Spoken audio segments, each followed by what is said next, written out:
Okay चलिए तो शुरू किया जाए भाई। क्लास 12 फिजिक्स सेमीकंडक्टर इलेक्ट्रॉनिक्स में ऑप्टो इलेक्ट्रॉनिक सर्किट का एक और topic and that topic is solar cell. Solar cell से आप लोग वाकिफ ही हो, पिछले 10-15 साल में सोलर सेल ने बहुत ही जगह पे अपना एडवांसमेंट दिखाया है already, right. And it is assume that के नियर 20-25 ईयर्स के अंदर almost half of the energy will be generated by the solar cell. It is assume that. देखते हैं कितना कहाँ पर डेवलपमेंट होता है वो।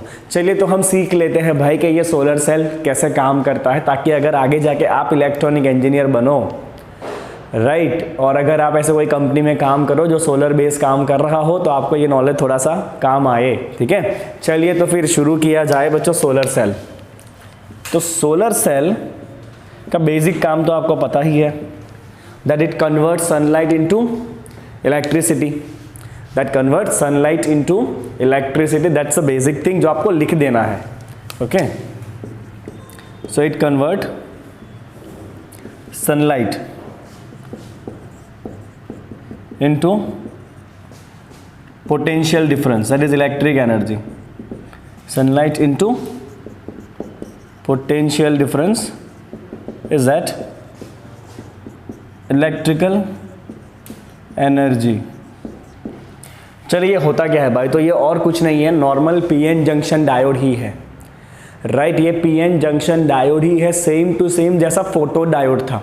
याद करो, photo diode was a PN junction, जिसमें जंक्शन के पास एक विंडो होता है जहां से सनलाइट गिरे, राइट। तो ये भी ऐसा ही डिवाइस है, नॉर्मल पीएन जंक्शन डायोड ही है जिसके ऊपर सनलाइट गिरने का प्रोविजन होगा, ओके फाइन। बट फर्क इतना है कि जो फोटो डायोड था ना, उसको रिवर्स बायस दिया गया था, और सोलर सेल को कोई भी बायस दिया जाता नहीं है। इसको तो खुद ही एनर्जी के लिए अपने को यूज करना है ना, तो इसको थोड़ी बैटरी देने वाले हैं हम, ठीक है। तो the solar cell is a PN junction diode, it is PN junction diode which has provision of large amount of light. It has a provision of large amount of light fall on it, right. Large amount में light इसके ऊपर गिरेगा, ऐसा provision होगा, and without any बायस। इसको कोई biasing नहीं देना है भाई, फॉरवर्ड ना रिवर्स, कुछ बायसिंग वायसिंग देना नहीं है आपको। So it is a normal PN junction diode ही है, राइट, जिसके ऊपर ज़्यादा अमाउंट में लाइट गिरे ऐसा प्रोविजन होगा, और बायस कोई नहीं होगा, ये ध्यान रखना, ना फॉरवर्ड ना रिवर्स। आपने फोटो डायोड किया था वो रिवर्स बायस था, आपने एलईडी किया वो फॉरवर्ड बायस था। सोलर सेल में कोई बायसिंग होता नहीं है, ठीक है। चलिए सोलर सेल का कंस्ट्रक्शन समझते हैं पहले, और फिर उसका वर्किंग समझेंगे। बहुत ही सिंपल है, बहुत आसान। अगर आपने आगे के सर्किट सीखे हैं तो ये तो मामू जैसा है। चलिए कंस्ट्रक्शन में सबसे पहले एक पी टाइप का सिलिकॉन सेमीकंडक्टर लिया जाता है, जिसका थिकनेस होता है करीब करीब 300 माइक्रोमीटर, राइट। तो सबसे पहले हम लेंगे, ये है P type silicon semiconductor. P type silicon semiconductor है जिसका थिकनेस होता है करीब करीब 300 माइक्रोमीटर। क्या होता है इसका थिकनेस? होता है करीब करीब 300 माइक्रोमीटर का इसका थिकनेस होता है, राइट।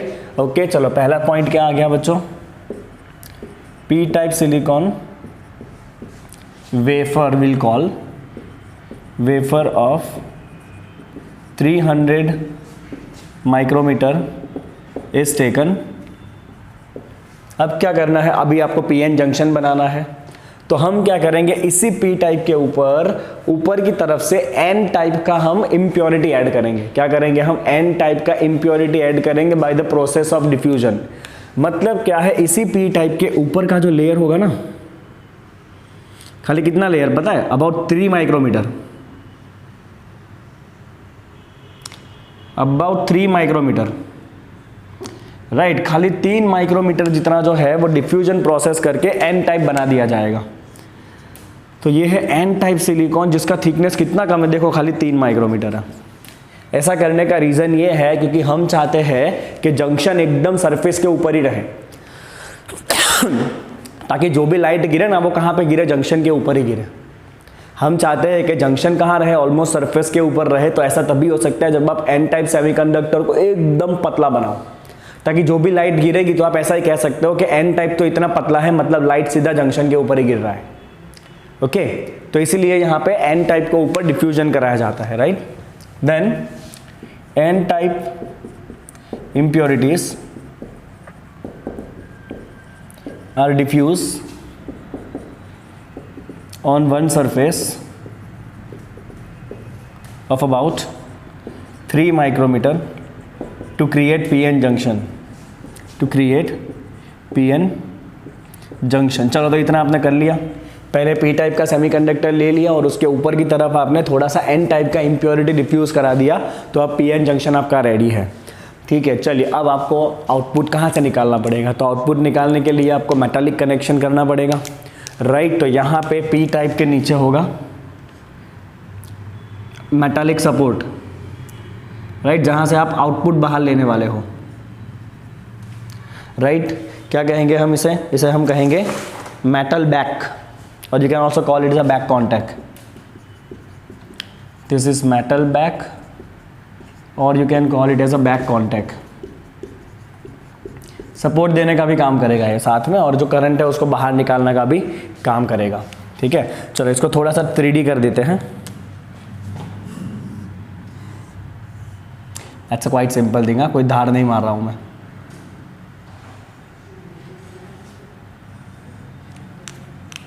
समझ गए क्या किया वो। चलो बैक कांटेक्ट हो गया।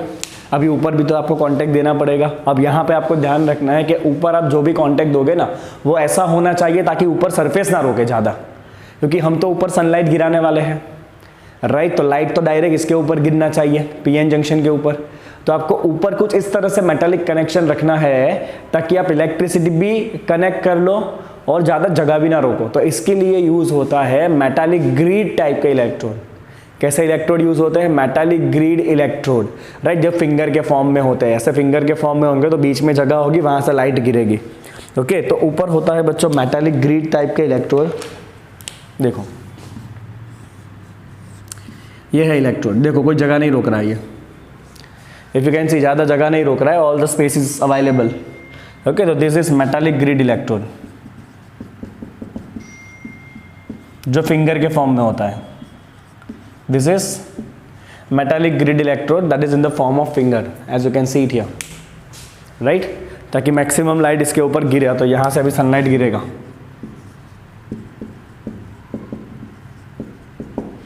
चलो यहाँ पे एक और पॉइंट लिखोगे बच्चों, metallic back contact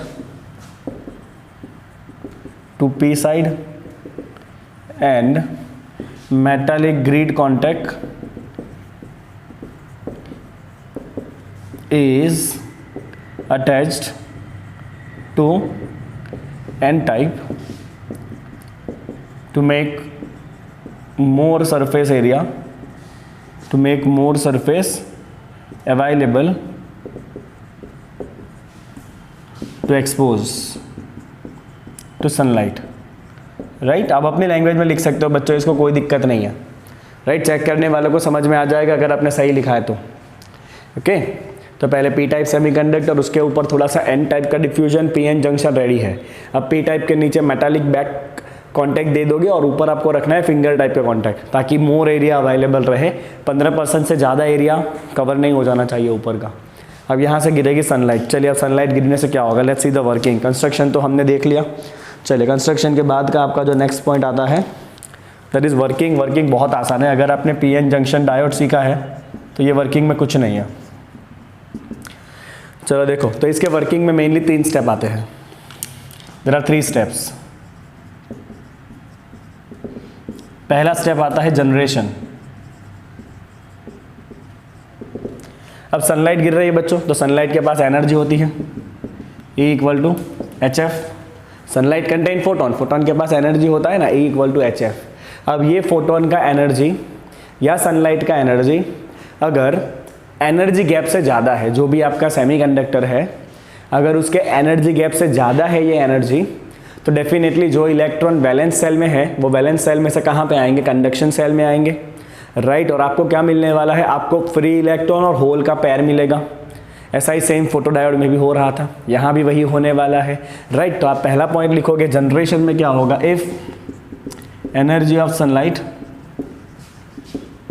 if energy of sunlight is which is E equal to HF is more than energy gap of semiconductor is more than energy gap of semiconductor, तो इससे क्या होगा, it generate pair of free electron and hole, it generate pair of free electron and hole. चलो एक काम हो गया generation. अब जनरेट होने के बाद इनको सेपरेट करना बहुत ज़रूरी है। अगर सेपरेट नहीं किया गया तो ये फ्री इलेक्ट्रॉन और होल वापस रिकम्बाइन हो सकता है। तो दूसरा स्टेप आता है सेपरेशन। चलिए सेपरेशन कौन करेगा, तो हमें पता होता है कि पीएन जंक्शन के पास इलेक्ट्रिक फील्ड होता है, राइट। जो भी आपका डिप्लेशन बैरियर बनेगा उसकी वजह से इलेक्ट्रिक फील्ड होता है, और ये इलेक्ट्रिक फील्ड क्या करेगा, जो इलेक्ट्रॉन और होल बना है उसको सेपरेट करेगा। सारे इलेक्ट्रॉन को एन की तरफ ले जाएगा, सारे होल को पी की तरफ ले जाएगा, राइट। तो सेपरेशन करने का काम करेगा electric field at depletion region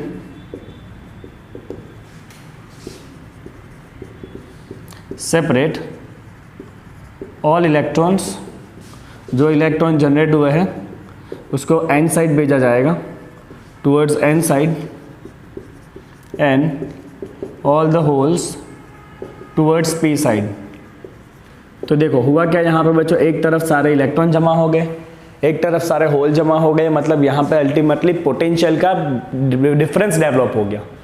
एक एंड पॉजिटिव बन गया, एक एंड नेगेटिव बन गया, तो उसको हम बैटरी कहते हैं ना। बैटरी में ही तो ऐसा होता है, एक तरफ नेगेटिव एक तरफ पॉजिटिव। तो यहाँ भी ऐसा ही हुआ, जैसे ही लाइट गिरी इलेक्ट्रॉन होल का पेयर बना और इलेक्ट्रॉन सारे एन तरफ जमा हो गए और होल सारे पी तरफ जमा हो गए, मतलब ये तो पोटेंशियल का डिफरेंस जनरेट हो गया, मतलब now it behave as a battery. Simple है एकदम इसको समझना, इजी एकदम इसको समझना, right. So which create potential difference across the electrodes. जो भी मेटल इलेक्ट्रोड दिए हैं वहाँ पे आपका इलेक्ट्रोड या पोटेंशियल का डिफरेंस जनरेट हो जाएगा। तो ये हो गया सेकंड स्टेप। अभी तीसरा स्टेप आपको कलेक्शन करना पड़ेगा। सेपरेट तो हो गया, फिर उसको कलेक्ट करना पड़ेगा ना, तो उसको कलेक्ट करने का काम कौन करेंगे, ये इलेक्ट्रोड्स करेंगे। जो भी इलेक्ट्रॉन आए वो एन की तरफ जाएंगे, they will be collected by this electrodes, और जो होल्स गए हैं they will be collected by this metal back plate, right. Okay, because electron N की तरफ जा रहे हैं तो वो सारे इस इलेक्ट्रोड पे जमा होंगे एन वाले के ऊपर, और होल्स सारे पी की तरफ जा रहे हैं तो they will be collected at this metal back. That's a third step which is called as collection, right. तो हम यहाँ पे लास्ट स्टेप लिखेंगे। चलो इसका एक स्क्रीनशॉट ले लो ताकि हम लास्ट स्टेप लिख पाए, and we will finish this theory. फिर इसमें कौन कौन से मटेरियल्स यूज़ होते हैं वो देखना है, और कौन सी चीज़ें ध्यान में रखनी है सोलर सेल को डिज़ाइन करते वक्त, वो एक पॉइंट देखना है। ये सबसे इजी थियरी है, एग्जाम में है तो इसके 4 मार्क आपको सिंपल ही ले लेने हैं। ओके, एक भी आधा मार्क भी इसमें जाना नहीं चाहिए किसी का भी, और यही सबसे ज़्यादा पूछा भी जाता है, सोलर सेल एक्सप्लेन करो। चलो आगे देखते हैं। कलेक्शन करना है आपको। जनरेशन हो गया, सेपरेशन कर लिया, इलेक्ट्रिक फील्ड ने हाईलाइट कर देते हैं। सेपरेशन करेगा इलेक्ट्रिक फील्ड, जनरेशन करेगा सनलाइट, और कलेक्शन करेगा electrode. Third step is collection. So electron on N side are collected by, ऊपर जो था ना आपका metallic electrode, metallic grid electrode, electron को कलेक्ट करेगा metallic grid electrodes, and holes on P side are generated by, generated नहीं, collected, holes are collected by back electrode, right। चलिए आपको इसका एक और छोटा सा वर्किंग का फिगर दिखा देना है, क्योंकि आई डोंट वांट कि आपका आधा मार्क भी जाए। तो ये हो गया आपका पीएन जंक्शन डायोड, ये है डिप्लेशन रीजन, ये P और ये N, कोई बायसिंग देना नहीं है, बैटरी कोई भी कनेक्ट होने वाला नहीं है, ध्यान रखिएगा। ये आपका डिप्लेशन रीजन है, बता दीजिएगा डिप्लेशन रीजन, राइट। चलो यहाँ पे क्या गिरा बच्चों, सनलाइट गिरा, और ये सनलाइट का एनर्जी कितना होना चाहिए, this energy has to be more than energy gap, right. तो यहाँ पे इलेक्ट्रॉन होल का पेयर जनरेट होगा, ओके। सारे इलेक्ट्रॉन कहाँ जमा हुए हैं, इलेक्ट्रॉन सारे N की तरफ जमा हुए हैं, तो यहाँ पे सारे इलेक्ट्रॉन जमा होंगे और यहाँ पे सारे होल्स जमा होंगे, ठीक है। अब जैसे ही आपने कोई एक्सटर्नल कनेक्शन किया, आपने जो भी सर्किट चलाना है, आपको बल्ब जो भी चलाना है, जैसे ही आपने कोई भी लोड कनेक्ट किया तो ये सारे इलेक्ट्रॉन यहाँ से इधर आएंगे। तो हम करंट का डायरेक्शन करते हैं इन द कन्वेंशनल डायरेक्शन, तो electron will flow from N to P, और कन्वेंशनल डायरेक्शन क्या होता है, अपोजिट टू दैट, तो you will get this current, right. तो P वाला पार्ट पॉजिटिव बनेगा, N वाला पार्ट क्या बनेगा, नेगेटिव बनने वाला है, ओके। तो इस तरह से आप एक छोटा सा फिगर दे सकते हो इस पर्टिकुलर सोलर सेल के अंदर। बैटरी नहीं लगाना है आपको, ध्यान रहे, no battery is involve, okay. तो मैं हाईलाइट कर देता हूँ यहाँ पर, नहीं तो आपको आदत हो जाए कि बैटरी तो चाहिए ही चाहिए, there is no battery here, क्योंकि बायसिंग कोई नहीं करना है इसको, खुद ही हमें एज अ बैटरी यूज़ करना है, तो बायसिंग क्यों करोगे इसको, राइट। तो ये हो गया बच्चों इसका वर्किंग। चलो वर्किंग के बाद इसका IV ग्राफ कैसा होता है ये देख लेते हैं। चलिए, what is the IV graph of this, simple सा ग्राफ है इसका IV रिलेशन, पर इस एक ही बात ध्यान रखना है आपको, इसका IV रिलेशन जो है ना वो 4th क्वाड्रेंट में ड्रॉ करना है, राइट। क्योंकि यहाँ पे हम इसको करंट नहीं दे रहे हैं, ये हमें करंट दे रहा है, राइट। और खुद ही वोल्टेज जनरेट कर रहा है, ये वोल्टेज खुद जनरेट कर रहा है। लेट्स कंसीडर कि इसने इतना वोल्टेज जनरेट किया, तो इसे हम कहेंगे open circuit voltage. Open circuit voltage का मतलब है कि जब आपने कोई भी लोड कनेक्ट नहीं किया है, ओपन सर्किट वोल्टेज का मतलब होता है कि जब आपने कोई भी लोड का कनेक्शन नहीं किया है, ये लोड नहीं लगाया है, तो जितना वोल्टेज जनरेट हुआ है that is open circuit voltage. अब आप जैसे ही लोड यहाँ पे लगा दोगे तो क्या होगा भाई, वोल्टेज धीरे धीरे डिक्रीज़ होगा और करंट धीरे धीरे इंक्रीज़ होगा। अब जैसे ही लोड कनेक्ट करोगे तो करंट फ्लो होना चालू होगा, उसकी वजह से बैटरी आपका जो भी सोलर सेल है वो डिस्चार्ज होगा, तो वोल्टेज घटेगा, राइट। तो current will increase and the voltage will decrease, तो आपका ग्राफ ऐसा बनेगा। And this you can say this is open, this is called as short circuit volt, short circuit current. इसे हम क्या कहेंगे, शॉर्ट सर्किट करंट कहेंगे। That is the maximum current जो आप सोलर सेल में से ले सकते हो, ओके। यहाँ पे हुआ क्या बच्चों, पहले इतना वोल्टेज ऑलरेडी चार्ज हो चुका है, ये सोलर सेल के ऊपर इतना वोल्टेज डेवलप हो चुका है, right. That is open circuit voltage. अब आप जैसे ही लोड कनेक्ट करोगे तो वोल्टेज घटने वाला है और करंट बढ़ने वाला है, that's why your graph will move like this, okay. और जब वोल्टेज जीरो हो गया, सपोज मान लो कि सडनली वोल्टेज जीरो हो गया, तो वो इतना करंट डेवलप करेगा, and this is called as short circuit current. क्या कहते हैं इसको, शॉर्ट सर्किट करंट कहते हैं। चलिए, अब सोलर सेल के लिए कौन सा मटेरियल यूज़ करना होता है वो देख लेते हैं, कौन सा मटेरियल यूज़ करना है सोलर सेल में।